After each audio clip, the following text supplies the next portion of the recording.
Okay guys, isang magandang araw po sa ating lahat. So ito nga po yung time na sinamahan ko si Mrs. para tumingin ng tile sa Afari.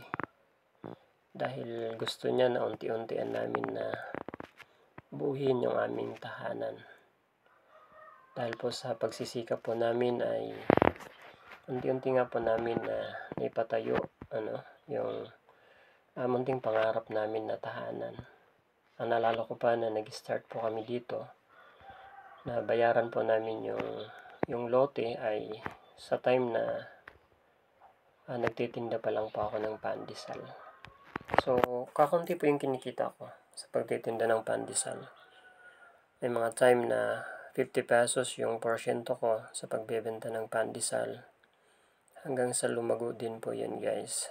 At sobrang akong pasalamat sa aking asawa, na kung saan sobrang masinop po siya sa pera. Hindi naman sa kuripot, pero yung pagtitipid kasi gusto namin may makita po kami doon sa mga pinaghirapan namin na pagtatrabaho. At lumipas nga po yung mga taon, nabayaran po namin yung lote na meron po kami. Maliit lang siya pero kasyang pagtayuan ng bahay. At hanggang sa naumpisahan nga po namin ito. At ngayon ay pinoproblema na lang ng asawa ko yung tiles. So siya talaga po yung sobrang nagpupursige para tapusin po yung bahay. Sa akin kasi, sabi ko may bahay naman na tayo, okay na yan. Pero sinuportahan ko po yung plano niya kasi nga sabi ko, ayun man lang ang may pamana din namin sa aming mga anak. Yung hindi na sila mahirapan para mag-build ng tahanan nila later on. Kasi meron na pong naipundar. Bagkus mag-focus na lang sila sa mga anak po nila na pag-aralin. At dito nga guys, ayan, naglabas na ng pera si Madam.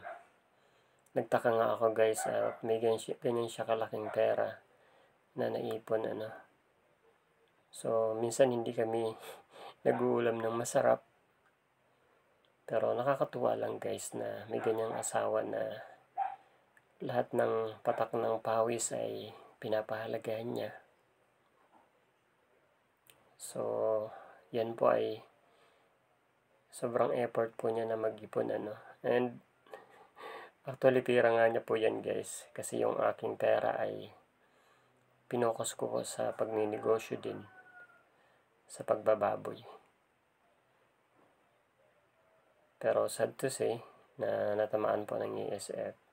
Kaya siya ngayon po ang nagpupursige talaga dyan sa bahay po namin. At ayan na nga po, at nagbayad na nga po siya doon sa tiles na kakargahin po namin. Sana makaya po kasi yung sasakyan namin is kulong-kulong lang siya. So yan guys, so hindi po imposible na tuparin po natin yung mga pangarap po natin. Start po tayo sa peso a day na mag-ipon. And sabi nga doon sa kasabihan, peso a day, build a house someday. At ito na nga guys yung nangyari. Dahil sa pagsisikap ng aking asawa, pagsisikap namin, yung pag-iipon ay nangyari na nga at unti-unti na namin nabibuild yung pangarap po naming tahanan.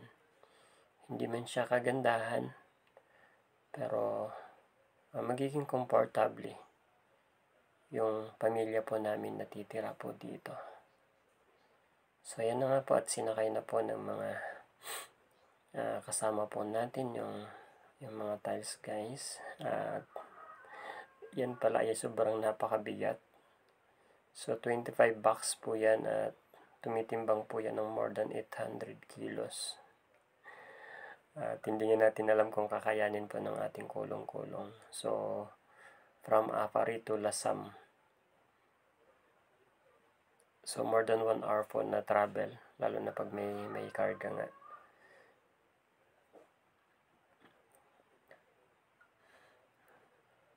Yan nga, at patuloy po na pagkakarga po yung mga kasama po natin. At yan, medyo mabigat na nga po yung karga. So, dyan nga guys ay hindi namin kinaya yung 25 25 bucks. So 15 lang po yung kinarga ko at pinakarga na nga namin sa jeep yung iba. Kasi babalikan ko sana pero ang layo at pagod na ako. Kaya pinakarga na lang po namin sa jeep. Kasi kung papansin nga ninyo, medyo flat na po yung gulong ng ating motor dahil sa bigat po. At yun guys, kung may pangarap po tayo, kailangan lang po natin umpisahan talaga.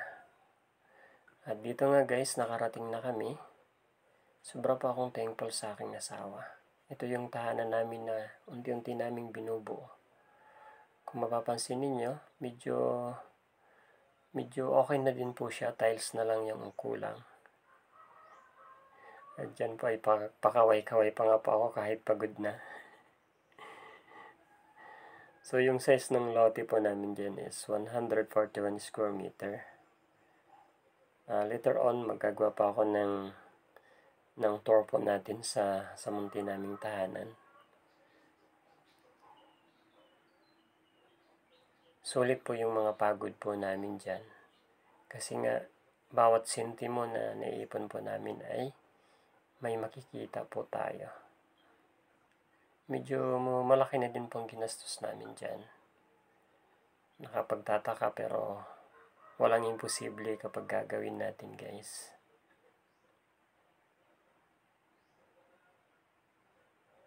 Masaya ako na ini-imagine na later on magkakaroon ako ng mga apo at masaya sila natitira sa tahanan ito.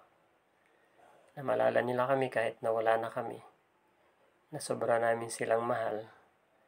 Kasi pinaghandaan namin na hindi na sila maghirap katulad ng paghihirap na dinaanan namin.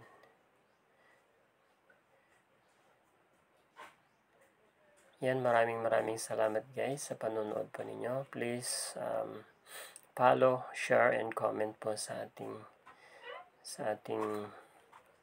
video. Thank you so much.